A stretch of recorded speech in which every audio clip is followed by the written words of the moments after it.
ya para iniciar con el curso. Este curso va a estar a cargo del ingeniero Eddie Aroneso de Barbarán.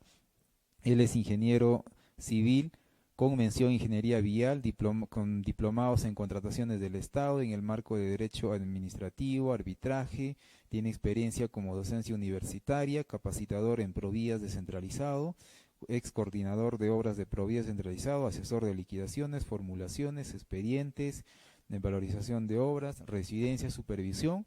Vamos a recibirle en esta tarde para que pueda iniciar con este curso. A ver a todos los amigos que están conectándose, gracias a Julio, Jonathan, Néstor, Epifanio, Renato, sigan compartiendo y vamos a iniciar ya, siendo las 5 de la tarde, vamos a iniciar ya con esta sesión programado para el día de hoy.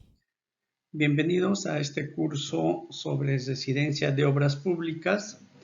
En esta oportunidad vamos a ver que corresponde al primer módulo. Vamos a tratar todo lo relacionado al perfil del residente y algunas actividades como son funciones y responsabilidades que le compete conocer a todo residente. Hay que tener presente que todo el tema que vamos a tratar siempre va a ser en el marco de obras públicas. Por tanto, nos ceñiremos estrictamente a lo que establece nuestra normativa de contrataciones al respecto. Como temas generales, hay que tener en cuenta que nuestra normativa de contrataciones ha establecido que un residente de obra es un profesional colegiado, habilitado y especializado designado por el contratista, o en todo caso, si hablamos correctamente, sería propuesto por el contratista y que haya sido aceptada por la entidad durante el proceso de selección. Posteriormente puede ser cambiado, pero básicamente el residente siempre es el personal clave para todo proceso de selección. Lo curioso es que también nuestra normativa establece que todo profesional residente tiene que tener como experiencia de 2 años. Entonces acá hay una paradoja en el sentido de que la normativa no hace distinción alguna, ni siquiera por la complejidad, por el hecho de que automáticamente, o mejor dicho, casi de hecho, un residente tendría que tener 2 años de experiencia, ni bien, por decir, termine la universidad, y eso es un imposible. Pero bueno, esa es la paradoja, así lo establece nuestra normativa. Cuando se hace mención a especializado, inclusive es más complejo el tema, porque si hablamos de 2 años de experiencia en la especialidad, implicará, por ejemplo, si va a ser un residente de una carretera, implicará como mínimo, si quiero, unos 5 años de experiencia en general, o quizá más, en función a la dedicación que haya tenido el profesional. Es pertinente también comentar, y eso se tiene que tener en cuenta para todo lo que corresponda a un perfil de residente, es que es clave para el éxito de toda obra pública. Un buen residente y la calidad y capacidad y competencia que tenga un residente es clave para el éxito de toda ejecución, no necesariamente inclusive de una obra pública, sino en general de todo proyecto. Como recomendación y digamos como consideraciones generales, todo residente de obra como mínimo, y es recomendable, esto no está establecido en ninguna norma, a excepción de lo que hemos visto hace un momento, es que todo residente debería tener varias competencias o varias cualidades. Una de ellas, y quizá una de las más importantes, es las habilidades blandas. Cuando hablamos de habilidades blandas, nos referimos a aquellas habilidades que no son adquiridas en la universidad, sino son parte, si podríamos decir, del carácter o de la personalidad o de la formación que adicionalmente a lo que haya recibido en la universidad, adquiere un profesional.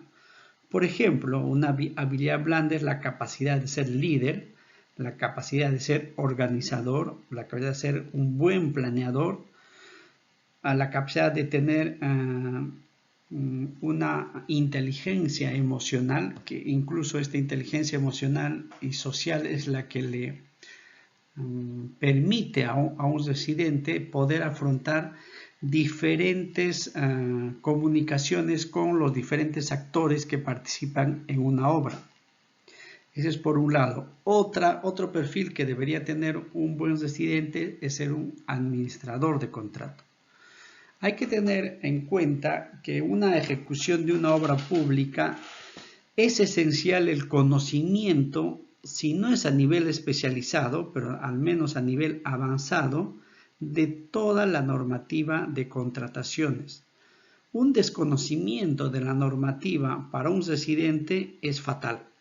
Por tanto, un residente debe tener pleno conocimiento de la normativa de contrataciones, como mínimo, y complementariamente la normativa de la obra a la cual está dirigiendo. En ese orden de ideas, un buen residente también tiene que ser un gerente, porque hay que tener en cuenta que el residente es el máximo representante del contratista durante la ejecución de la obra. Por ende, es el del mayor rango, por decir, en autoridad durante la ejecución. Por tanto, todo residente es un gerente de esa obra. Otra característica que debe tener un residente es la de ser un buen programador de todas las actividades que tienen que realizarse durante la obra. Programador, planificador y también, en función a eso, un buen proveedor de recursos o tener una buena capacidad logística durante la ejecución de la obra. Hay que tener presente que la provisión oportuna en función a una buena planificación define también el éxito de la obra. Y finalmente, ya casi por defecto, en todo caso, un buen residente tiene que tener un buen conocimiento del proyecto que se está ejecutándose. Las funciones y responsabilidades que tiene que tener el residente.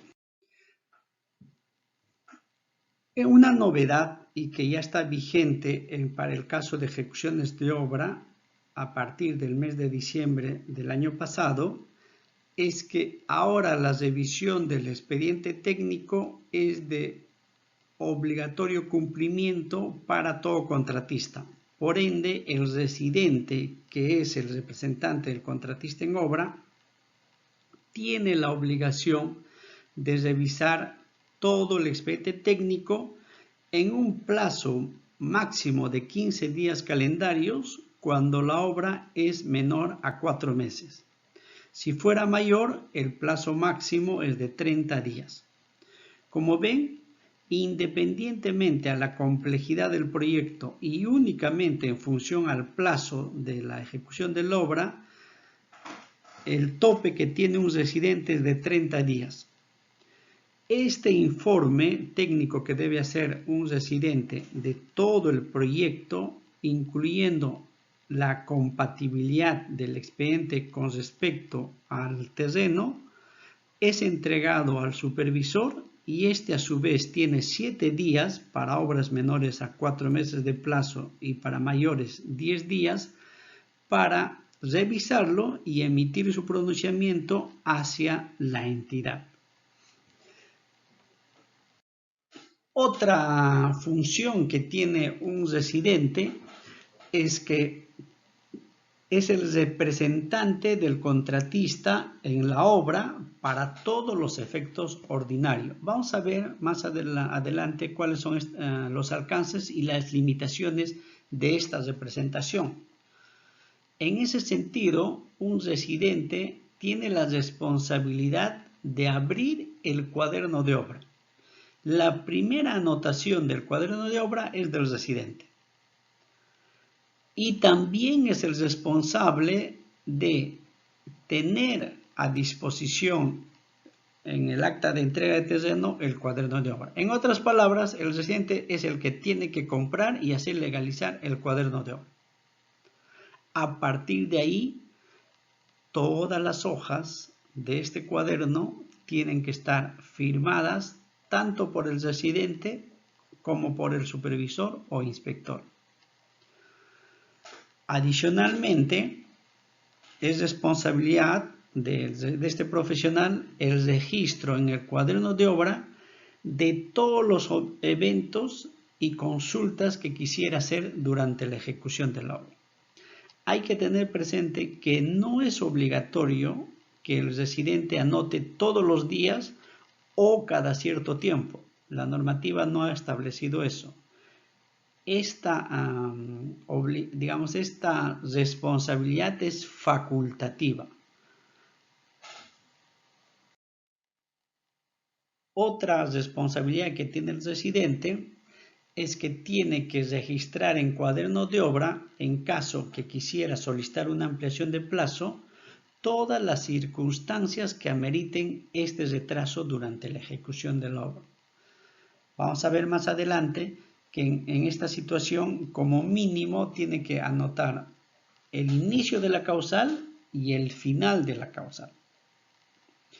Otra función que tiene el residente es que cada periodo establecido, que usualmente es mensual, entonces cada fin de mes tiene que elaborar los metrados, previamente calcularlos, elaborarlos y presentarlos al supervisor para las valorizaciones de obra correspondientes. Y cuando termine la obra, tiene que solicitar la recepción de obra. Cuando se hubiera presentado o le hubieran otorgado una ampliación de plazo al contratista, entonces el residente tiene que elaborar y presentar la valorización de estos mayores gastos generales. Esto también es facultativo, ¿no? En estricto, el contratista inclusive puede presentarlo en la oportunidad que él considere conveniente. No hay un plazo establecido para la presentación de estas valorizaciones. Y si hay una necesidad de ejecutar un adicional de obra o una prestación adicional, debes registrarlo también esto en el cuaderno de obra. En este caso, en este extremo, esta responsabilidad no es únicamente para el residente.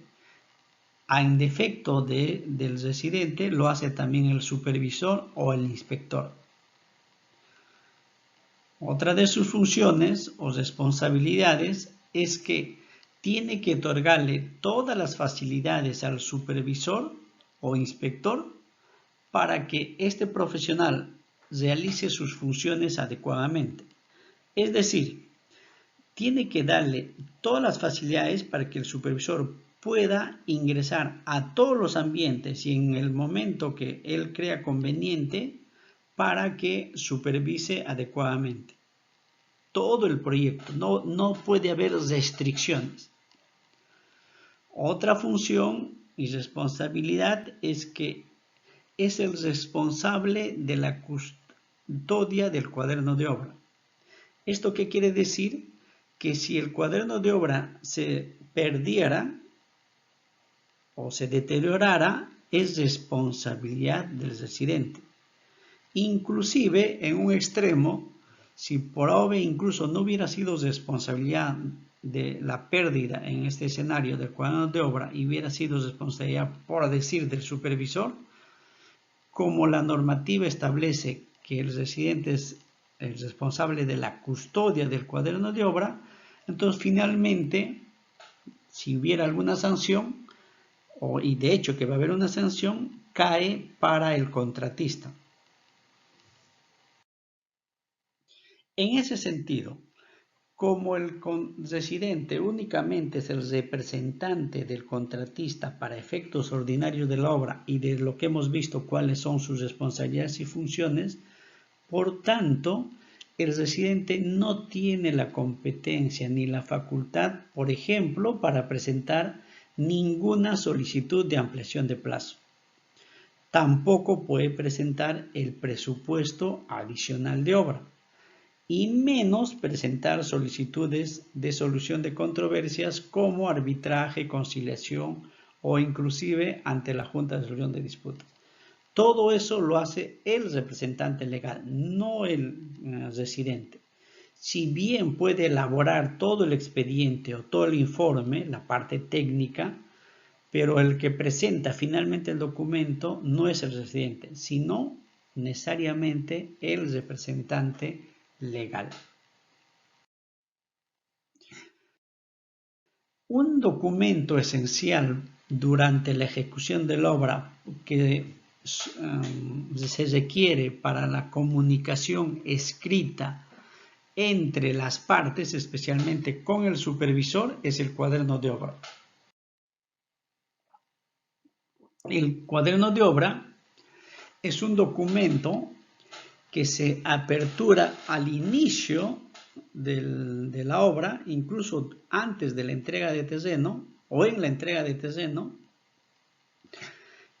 y debe ser foliado en todas sus páginas y tiene que ser suscrito también en todas sus páginas por el supervisor o el inspector, o como vamos a ver más adelante, o por otro profesional que haya sido autorizado por la entidad. Pero en general el cuaderno de obra sirve para que el supervisor y el contratista se comuniquen entre ellos, porque hay que tener presente que en una ejecución de obra la comunicación siempre es formal y escrita. Entonces, el medio de comunicación para este caso es el cuaderno de obra. Habíamos indicado también que, a diferencia de normativas anteriores donde únicamente se autorizaba al inspector o al supervisor o al residente para que anoten el cuaderno de obra, ahora también podría anotar en cuaderno un tercero en casos excepcionales ante la ausencia de estos dos profesionales, claro está, pero debidamente autorizadas por la entidad.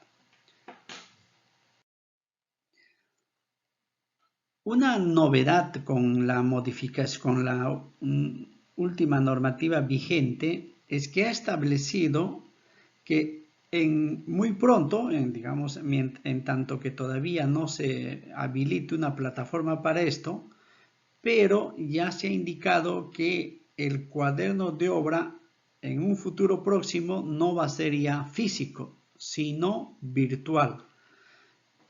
Para eso el OCE va a tener que elaborar una directiva correspondiente y por ende habilitará un componente en su plataforma del OCE para que a través de esa plataforma se hagan las anotaciones correspondientes.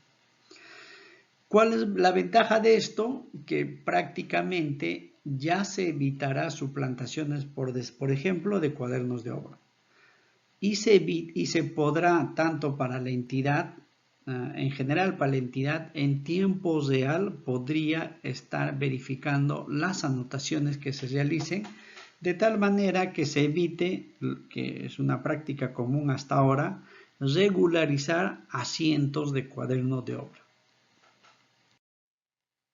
No hay una estructura recomendable para el registro de un cuaderno de obra, sin embargo, se recomienda que como mínimo, y en este caso sí esto es obligatorio, que debe haber una numeración única y correlativa. ¿Qué quiere decir? Que el residente no puede tener su propia numeración y el supervisor otra numeración. Tiene que ser única para ambos. Y también es recomendable, e incluso hasta de sentido común, que cada registro tenga su fecha de anotación. La única manera, inclusive, de detectar cuándo es lo que se ha anotado el cuaderno. este registro en el cuaderno. También la identificación de quién hace la anotación. Esto es sencillo, por si no se le pusiera en el título, como toda anotación tiene que ir suscrito o rubricado por el profesional correspondiente, entonces ahí también se podrá identificar. Y como último por decir, digamos que ya casi también de sentido común, es el texto de la anotación. Se vuelve a reiterar que en obras públicas no existe la obligatoriedad de hacer anotaciones continuas o periódicas. Es facultativo. En otras palabras, a discreción y cuando lo crea conveniente, el residente hará las anotaciones. También, y ya está vigente desde el año pasado, es que en el cuaderno de obra, como mínimo, cada semana, o sea, una vez a la semana, tiene que anotarse o registrarse en cuaderno de obra los resultados de la gestión de riesgos que se ha establecido en el expediente técnico y también las afectaciones que pudieran hacerse a los hitos de la programación de obra. Hay que tener en cuenta o recordar que los hitos son actividades que definen el cierre de un conjunto de partidas o en general de metas establecidas durante la ejecución de la obra. Básicamente son como parámetros o como, digamos, componentes en una programación de obra que sirven para establecer con precisión cómo va el avance de la obra. Implica la culminación de todo un componente. Puede ser de un conjunto de partidas o de una meta establecida. Cuando el contratista quiera realizar una consulta, lo tiene que hacer a través justamente del cuaderno de obra. Entonces, hay una particularidad. Hay dos tipos de plazos cuando se hacen este tipo de consulta. Una de ellas es cuando la consulta que haga el contratista no requieran opinión del proyectista. En este caso, una vez que el residente hace la consulta, el supervisor tiene 5 días para atenderla. Si no lo atendiera en este plazo, el contratista tiene que irse a la entidad en los 2 días siguientes al vencimiento de esto, como lo estarían viendo en su gráfico, en reclamo a la entidad. En este escenario, la entidad tiene 5 días para absolver esta consulta.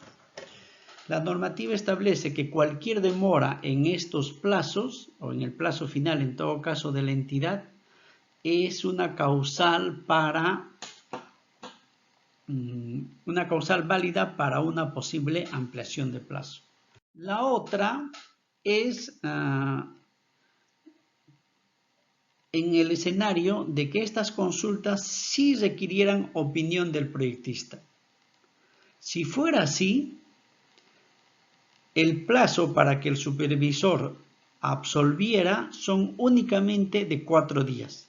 Y tiene sentido porque en este caso, como el supervisor va a absolverlo, inclusive parece mucho, te da 4 días, como el supervisor lo va a absolver, entonces ya no necesitaría mucho tiempo, porque lo único que tiene que hacer es el supervisor o el inspector hacer su informe y elevarlo a la entidad. ¿Para qué? Para que la entidad, en coordinación con el proyectista o con su área correspondiente, en los 15 días siguientes absuelva la consulta.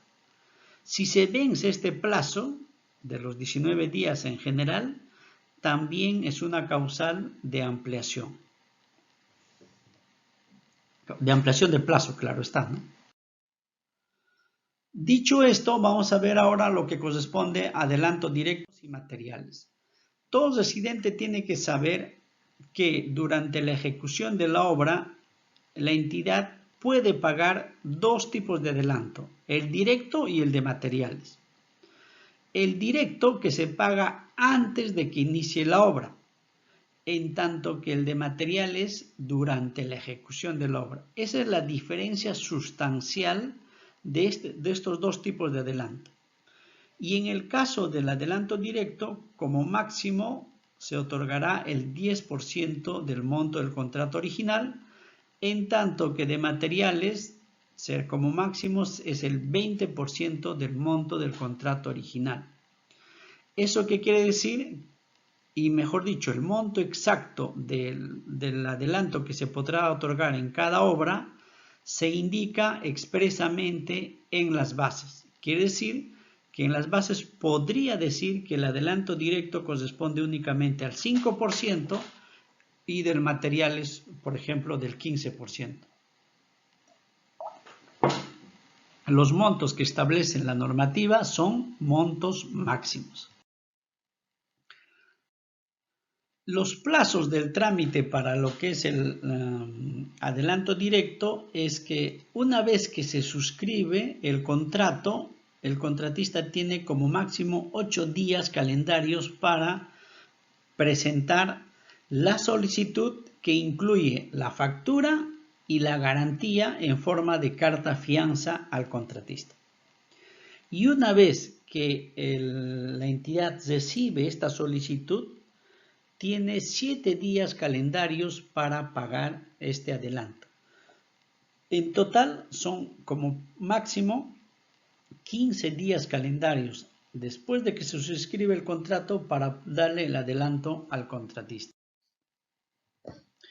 Como es un adelanto, este monto que se le da al contratista tiene que ser amortizado durante la ejecución de la obra y en forma proporcional en cada una de las valorizaciones.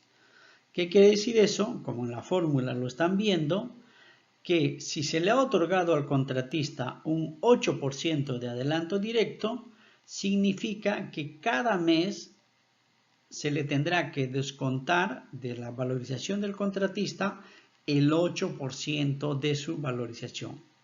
Eso representa la proporcionalidad de la amortización. Y también adicionalmente se tendrá que hacer un deductivo del reajuste que no corresponde, porque como sabemos en toda obra se pagan reajustes, pero los reajustes que se calculan son sobre el total del monto de la valorización. Pero como hay un monto de la valorización que ya no se va a pagar porque se le va a hacer la amortización correspondiente, entonces ese monto que se está amortizando ya no es sujeto a reajustes. Por eso se calcula el deductivo correspondiente. La fórmula lo ven en pantalla. Como podrán observar, todo lo que corresponde a adelanto directo es proporcional a la valorización o a la amortización que se hace por un K de la valorización correspondiente entre el K del mes del adelanto. Por eso el K sub A. En tanto que el adelanto de materiales, como hemos mencionado anteriormente, se realiza durante la ejecución de la obra, nunca antes. Inclusive la oportunidad de pago se establece en las bases. No solo la oportunidad, también el porcentaje que se tendrá que pagar en cada oportunidad. Por decir, en las bases dirá, se pagará 2 veces el adelanto de materiales, una en el mes 2 y la siguiente en el mes 5, por decir. Eso tiene que estar establecido en las bases. Y otra condición para lo que corresponde a adelanto de materiales es que tiene que coincidir con el calendario de adquisición de materiales y tiene que ser concordante con este calendario. Adicionalmente, los materiales o insumos que se le va a otorgar únicamente son aquellas que están consideradas en la fórmula polinómica, tal como lo establece el Decreto Supremo 1179-BC. Estas condiciones resumidas lo encuentran y lo están viendo en el gráfico correspondiente, Entonces, haciendo, digamos, un repaso de estas condiciones, es que el adelanto de materiales se otorga siempre que se haya iniciado el plazo de ejecución. Otro, el adelanto se otorga en concordancia con el calendario de materiales. ¿Eso qué quiere decir? Que si en el mes 1 no se ha programado el uso de cemento, entonces en el mes 1 no se podrá pedir adelanto por cemento. Otra condición es que la oportunidad y porcentaje que se va a otorgar está establecido en las bases, por tanto tendrá que ser concordado con esta exigencia. También, como el adelanto se hace en función a los insumos y materiales que se establecen en la fórmula polinómica, entonces el monto máximo que se otorga por cada material es lo que establece la fórmula. Y como marco general es que como monto tope tiene que ser el 20% del monto del contrato. Igualmente, al igual que el adelanto directo, como es un pago a cuenta, por decirlo así, entonces tiene que amortizarse también este adelanto en cada valorización correspondiente. Y con el mismo criterio, la valorización va a ser proporcional a la amortización que se le está otorgando en cada mes, actualizado con los índices unificados de la fecha del adelanto entre el índice unificado de la fecha del valor referencial, como se muestra en el gráfico que ustedes ven en pantalla. De la misma forma, así, con el mismo criterio que hemos expuesto en lo que correspondía a adelanto directo, también se tiene que hacer el deductivo de adelanto por cada material otorgado o por cada adelanto de material otorgado. La fórmula, lo ven en pantalla, igual, como ven, es proporcional a la valorización amortizada. En este caso entran los índices unificados del material a la fecha de la valorización, el índice unificado del material a la fecha del adelanto, entre el índice unificado de la fecha del valor referencial. Muchas gracias por su atención. Nos vemos en el siguiente módulo. Bien, estimados amigos, fue la participación en la ponencia que ha dictado el ingeniero Eddie Aronés Barbarán. Muchas gracias a todos los participantes que están presentes en este curso, más de 400 personas. Les damos el agradecimiento y también la bienvenida a aquellas personas que por primera vez nos están siguiendo en esta transmisión en vivo. Y los invitamos, ¿no? Este curso tiene una duración de 3 días. Ustedes van a poder continuar con este tema el día de mañana como también el día viernes. Entonces son 3 días para que ustedes puedan participar y asimismo también hacer las consultas respectivas. Ya tenemos varias consultas aquí en línea y vamos a empezar a responder cada una de ellas ya para poder contestar la mayor cantidad de preguntas. A ver, gracias al señor Marcos, desde Satipo nos está siguiendo, Renato, Epifanio, Néstor, Francisco Gamarra desde Tacna. Muy bien, dice el audio del ponente. Jonathan Luque Arapa, saludo desde Puno, San Miguel.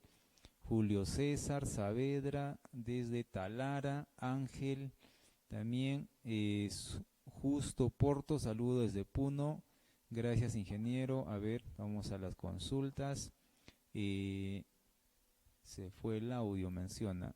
Saludos desde San Martín, Epifanio también, saludos desde Ayacucho. A ver dónde están las consultas. Vamos, aquí tenemos ya, correcto. A ver, tenemos aquí una consulta que en este caso nos hace llegar Alfredo. Dice la consulta: ¿el supervisor puede observar las consultas hechas por el residente al inicio de obra y devolver las mismas?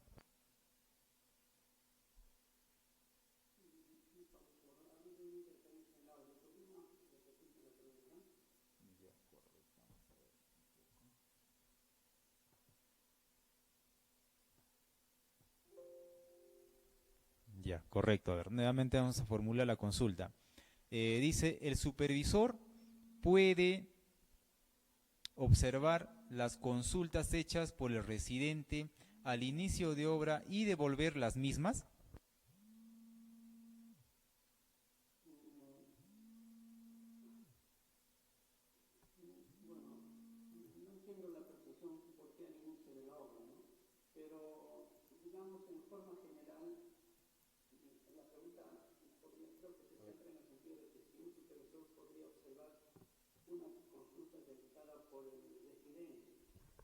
En estricto sí podría observarla siempre y cuando esa consulta definitivamente no sea coherente o le falte, digamos, información, ¿no?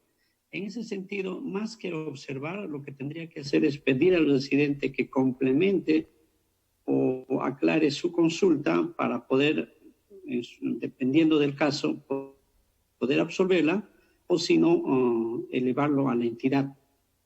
Pero en general siempre hay que tener presente más como un principio.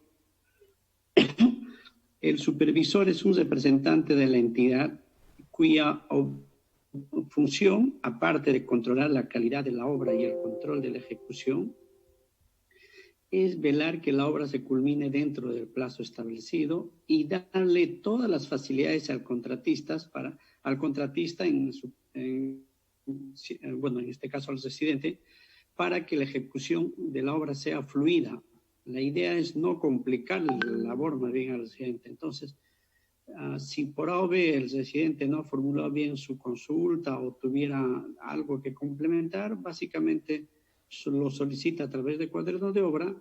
La idea es que lo agilice para que se pueda absorber inmediatamente, ¿no? Siempre hay que tener ese concepto. La idea no es complicarle la labor del residente, el supervisor no es el enemigo del residente, es un aliado y ambos incluso son parte del equipo de la entidad para que la obra se culmine dentro del plazo establecido.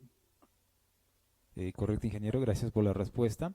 A ver, otra consulta de parte de Michael Celada Aliaga. Consulta, nos está consultando, ingeniero, acerca del cuaderno de obra virtual. Ya, está bien.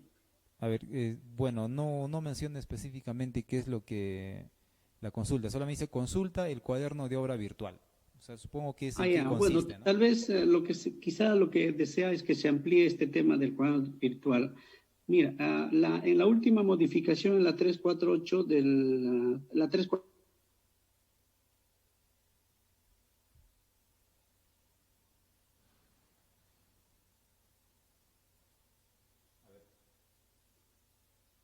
que en un futuro cercano se va a utilizar cuadernos virtuales o el cuaderno va a ser virtual, pero indica que esto se va a implementar una vez que el OCE saque la directiva correspondiente y por tanto se está asumiendo que va a haber una plataforma virtual administrada por el OCE. Entonces, cuando se dé esa figura, básicamente será similar a lo que en este momento ya se está utilizando para las propuestas electrónicas. Ahora ya las propuestas técnicas y económicas se presentan vía electrónica. Entonces, algo así similar será, de tal manera que habiliten una plataforma para que tanto el residente como el supervisor, de hecho con un código único, puedan realizar las anotaciones correspondientes. Pero en este momento todavía no está habilitado, no está vigente, sino que la normativa ha establecido que en un futuro cercano, cuando el OCE lo elabore la directiva correspondiente, ya va a ser de acuerdo a lo que disponga en ese momento. El punto es que se vislumbra en un futuro cercano que ya los cuadernos, el registro del cuaderno de obra va a ser electrónico. Correcto, gracias por la respuesta. A ver, otra pregunta de parte de Miguel Chapoñán. Dice, ¿cada cuánto tiempo se recomienda la anotación del cuaderno de obra? Debido que una vez el encargado de revisar las valorizaciones en la entidad no quería tramitarla debido a que no se había anotado 5 días consecutivos. Si la normativa no indica cada cuánto tiempo hacer las anotaciones, ¿cómo se tendría que actuar en esas circunstancias ante la entidad?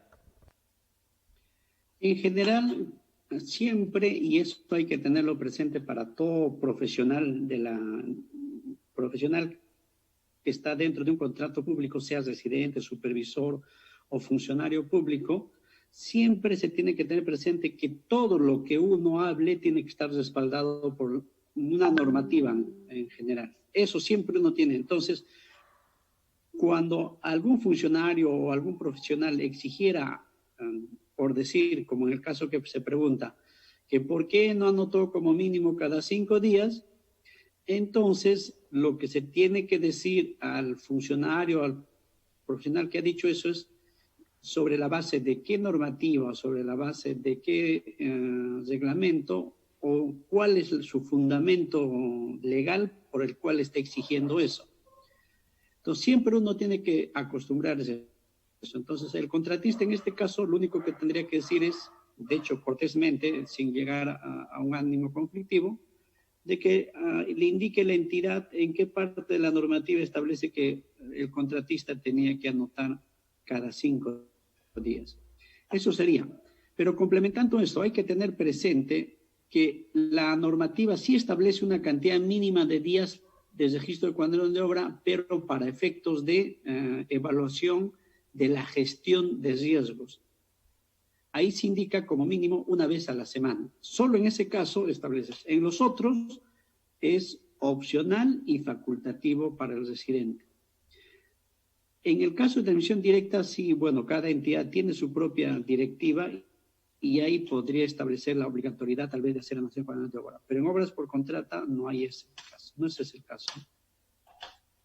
Bien. A ver, otra consulta de parte de Pablo César Coberta. Nos dice, consulta, ¿cuál será la diferencia de un inspector respecto a un supervisor?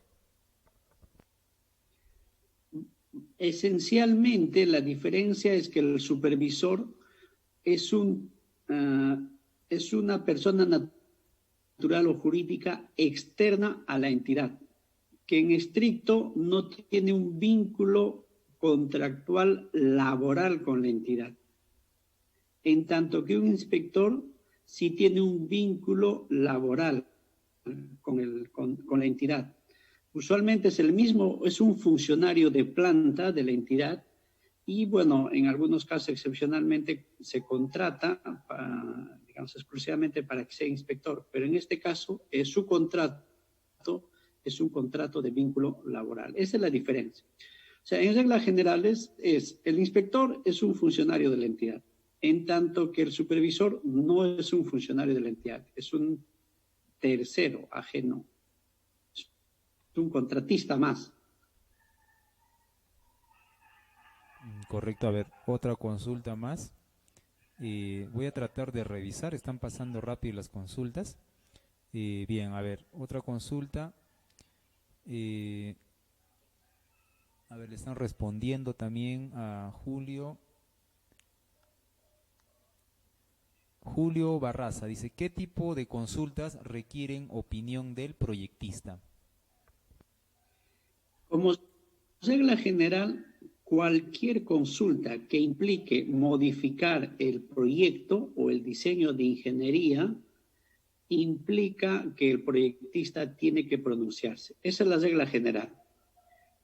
Cualquier cosa que va a modificar el proyecto, mejor dicho, cualquier consulta cuya absolución implique la modificación del proyecto, implica la participación del proyectista. Correcto, otra consulta de Walter Zavala. Si producto de la consulta del proyectista determina que se tiene que reformular el expediente, por ejemplo, por determinar que el estudio de suelos estuvo mal hecho, ¿a qué se procede? En este caso, la entidad en primer lugar tendría que evaluar en estricto si es procedente o no lo que el proyectista ha recomendado. Ahora hay que tener presente, y eso también es desde la misma normativa ya lo establecido, desde la 348 inclusive, el proyectista no tiene la última palabra, por si acaso. Podría darse el caso de que el proyectista diga sí y la entidad diga no, o a la inversa, el proyectista diga no y la entidad diga sí. pero el que tiene la última palabra es la entidad.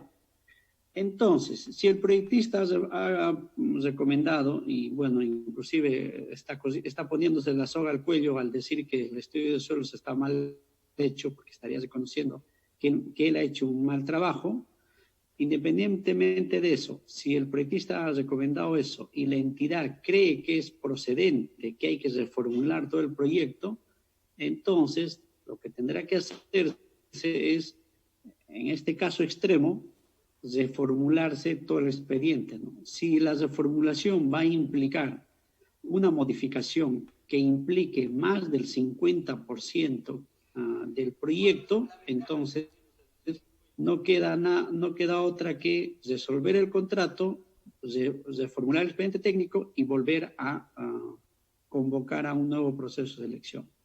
En tanto que si la reformulación se pueda realizar vía un adicional que no supere el 50%, entonces la solución es, digamos, a través de los adicionales, o de una prestación adicional. Correcto. A ver, estimados amigos, están haciendo varias consultas y aquí están pasando rápido las preguntas, así que no puedo leer todas las consultas que están ahí en orden, pero estoy viendo que muchas personas están respondiendo, así que vamos a pedirles a ver si tienen la respuesta, que ellos también, a ver, respondan. A ver, voy a tratar de leer las preguntas en orden, pero estoy viendo que está pasando rápido, porque están ingresando más consultas. Bien, a ver, otra consulta. eh, a ver, otra consulta. A ver, dice Hugo Vilcahuamán Tadeo, una consulta por favor. ¿En qué caso un tercero puede anotar en el cuaderno de obra y cuándo se aplica? La normativa ahora ha establecido que un tercero puede anotar en cuaderno de obra y se aplica por la ausencia del residente o del supervisor, pero autorizado por la entidad. Por ejemplo, podría darse el caso de que el residente, por una situación muy ajena a él, tenga que ausentarse por más de 15 días, por decir.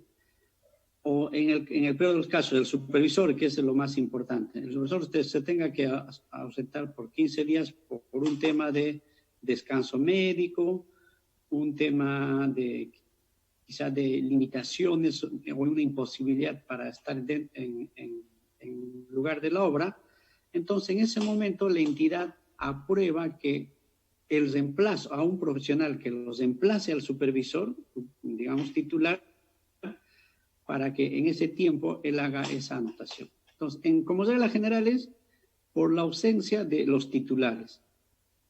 Correcto, a ver, Efraín Calderón también, que nos estaba siguiendo en línea, dice, en cuaderno de obra menciona el ingeniero que el residente está facultado para escribir cuando lo requiera. ¿En qué casos se requiere las anotaciones? No especificó este punto. El residente puede anotar cuando él como residente crea conveniente anotar. A eso me refiero. O sea, cuando el residente, porque está en su derecho de anotar o no también, entonces cuando él crea que considere necesario anotar algo, en ese caso...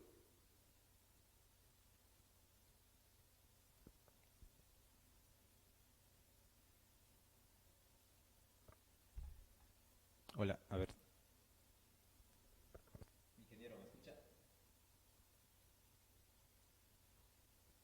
A ver, tenemos unos inconvenientes con el internet, se está saturando posiblemente. Ahí vamos a retomar nuevamente la comunicación con el ingeniero.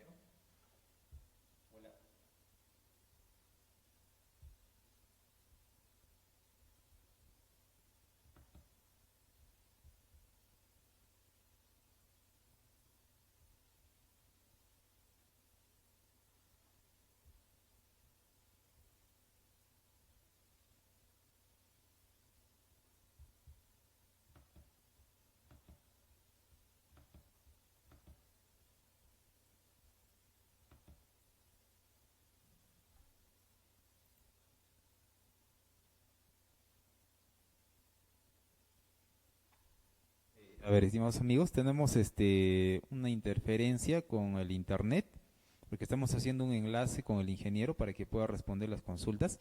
A ver, voy a ver un momento, voy a nuevamente retomar la comunicación con el ingeniero, por favor. Unos minutos, por favor, me esperan.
Vamos a retomar a ver.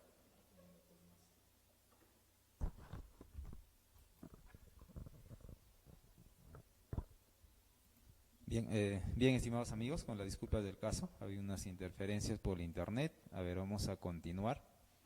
A ver, vamos a hacer las últimas consultas, por favor. Estamos sobre la hora. A ver, unas par de consultas, por favor. Dice Percy Alexis Saavedra, consulta, si la anotación en el cuaderno de obra la hace un tercero, ¿significa que luego que el residente y o supervisor retornen a obra, deben firmar estas anotaciones realizadas por un tercero? No, ya no, pues, porque en el periodo en el cual el tercero ha sido autorizado para que anote, en ese periodo es el competente y responsable por esas anotaciones. Cuando el titular regrese o el supervisor titular regrese o residente, ellos continúan con las anotaciones, ¿no? Cada uno es responsable de su propia anotación. Si no, no tendría sentido eso de autorizar a un tercero, ¿no? Correcto. A ver, por favor, una última consulta. Hay algunos inconvenientes con el internet. Mañana vamos a continuar, estimados amigos. Vamos a tratar de responder a ver las consultas que no se están respondiendo ahora, de hacerlo en todo caso el día de mañana. Y también pedirles a ver a los participantes que ellos sigan comentando, ¿no? Yo sé que muchos tienen la respuesta y traten de comentar, porque son 3 días que vamos a desarrollar para poder desarrollar también más temas y algún caso práctico. Bien, a ver, una última consulta de parte de, a ver, Rafael Yanco dice, si por algún motivo se ha extraviado el cuaderno de obra y no se cuenta con ninguna copia desglosada, ¿cómo se procede para una solución? Bueno, ya la pregunta es incluso retórica, ¿no? Si ha pasado todo eso, no hay ni rastros de copias mejor dicho, de ninguna de las otras copias desglosables, ni modo, pues ya no hay solución, ¿no? Habría que, bueno, previa a las responsabilidades del caso, hay que tener presente que los residentes, el responsable de la custodia del cuaderno de obra, previa a las acciones que se tendrán que tomar sobre dicho profesional, lo que tendrá que hacerse es volver a adquirir un nuevo cuaderno de obra y reiniciar con las anotaciones. Y en tanto se pueda recuperar, ni modo, pero de lo contrario, es así como lo está planteado, no hay forma en todo caso de solucionarlo, ¿no? Asumo que lo que podría hacerse es que eso, digamos, esa situación de que no hay copias desglosables, se habrá dado o se podría dar únicamente en el escenario del primer mes de la ejecución de la obra, porque hay que tener presente que a partir del segundo mes, en los informes correspondientes del contrato tanto el contratista como el supervisor adjuntan hasta una copia de eso, ¿no? Entonces, si en ese supuesto estaríamos hablando que eso ha pasado antes de que termine el mes de ejecución. Si fuera así, lo que tendrían que hacer es, dejar de lado todo lo que ha pasado en lo que corresponde a ese plazo y anotar de esa fecha para adelante. Sin embargo, es una situación muy, como entenderá, muy sui generis y va a ser, digamos, la solución en función a cada caso, ¿no? A cómo se ha ejecutado en ese momento. Lo que sí hay que tener presente que no se van a poder convalidar ninguna consulta, ninguna acción, ningún registro que en teoría el residente pudiera haber reclamado en ese periodo, indicando que lo hizo, pero como el cuaderno de obra ha desaparecido, él no tiene forma de demostrarlo. Si fuera así, no hay forma de convalidar también ningún registro en ese periodo. Correcto. Gracias, ingeniero. Gracias, estimados amigos, a todos por su participación. Bien, vamos a ver, están respondiendo los participantes, les agradecemos y también felicitamos, ¿no?, por estar participando. Sí, muchas gracias, Michael. También le está respondiendo a Rafael, también Alfredo le está respondiendo a Marcos. Muy bien, también Jordi está respondiéndole a Julio. Estimados amigos, vamos a finalizar ya con el curso. El día de mañana vamos a retomar nuevamente 10 para las 5, vamos a iniciar con la transmisión para que ustedes puedan seguir consultando. Y el día de mañana vamos a darles unos minutos más para que puedan seguir formulando las consultas. El video lo vamos a subir también a YouTube para que ustedes lo puedan seguir viendo, como también les vamos a estar compartiendo a todas las personas que se han registrado, les vamos a enviar el video a sus correos. Muchas gracias, estimados amigos.